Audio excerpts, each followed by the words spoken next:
அனைவருக்கும் வணக்கம். நம்ம எதிர்நீச்சல் சீரியல்ல என்னெல்லாம் சுவாரஸ்யமான விஷயங்கள் நடக்க போகுதுன்னு பார்க்கலாம் வாங்க.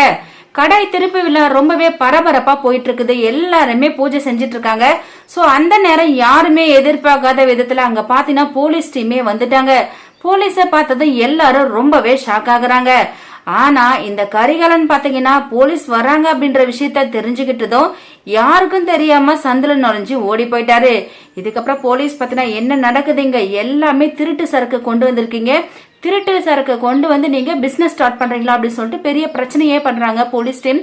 இன்னொரு பக்கம் நம்ம ஞானம், கதிர், சக்தி இவங்க எல்லாரும் பாத்தீங்கன்னா சார் இல்லைங்க சார், இது எல்லாமே பணத்தை போட்டு 15 லட்சம் பணத்தை போட்டு வாங்கியிருக்கோம் சார், அந்த கரிகாலன் தான் இது எல்லாமே செஞ்சான் அப்படின்னு சொல்லிட்டு சொல்றாங்க.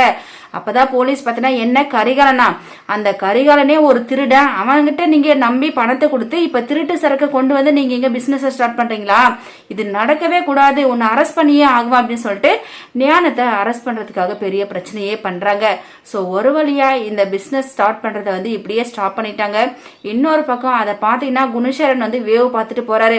நம்ம நினைச்ச மாதிரி எல்லாமே ஸ்டாப் ஆயிடுச்சு, இதுக்கப்புறம் இவங்க எல்லாராலையும் நம்மள எதிர்த்து எதுவுமே போராட முடியாது, நம்ம சொன்ன மாதிரி இவன் எல்லாத்துலயும் தோத்துக்கிட்டே தான் இருப்பான், நான் சொன்னா ஒரு வார்த்தை கூட கேட்காம நாங்க எல்லாத்தையும் இறங்கி சாதிப்போம் அப்படின்னு சொல்லிட்டு எல்லாரும் வந்தாங்க.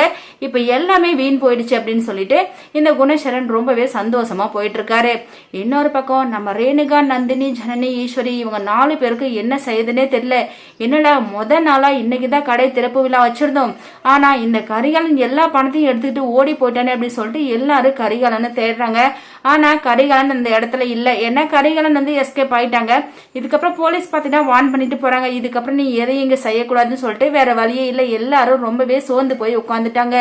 என்னடா இப்படி ஒரு நிலைமை ஏற்பட்டுருச்சு அப்படின்னு சொல்லிட்டு ஞானம் ஒரு பக்கம் ரொம்பவே வருத்தப்படுறாங்க. அது மட்டும் இல்ல, நம்ம ரேணுகா எத்தனையோ டைம் எடுத்து சொன்னாங்க ஞானத்துக்கு இந்த பிசினஸ் வேணாங்க, எதையும் தெரியாம காலை விடாதீங்க அப்படின்னு சொல்லிட்டு ரேணுகாவோட வார்த்தையை ஒரு பேச்சு கூட கேட்காம ஞானம் வந்து கரிகாலனோட பேச்சை கேட்டுக்கிட்டு 15 லட்சம் ரூபாய் பணத்தையும் கரிகாலன் கிட்ட கொடுத்துட்டு இப்ப எதுவுமே இல்லாம அம்போன்னு உட்கார்ந்துட்டு இருக்காரு. சோ இதுக்கப்புறம் ஞானம் எந்த ஒரு செயல் எடுத்தாலும் கண்டிப்பா அது நடக்க போறதுல, நம்ம ரேணுகா அதுக்கு அனுமதியும் கொடுக்க போறதுல. சோ ஞானம் என்ன செய்ய போறாருன்னு சொல்லிட்டு வெயிட் பண்ணி பார்க்கலாம். இந்த வீடியோ பிடிச்சிருந்தா லைக் பண்ணுங்க, ஷேர் பண்ணுங்க, மறக்காம நம்ம சேனலை சப்ஸ்கிரைப் பண்ணுங்க. தேங்க்யூ.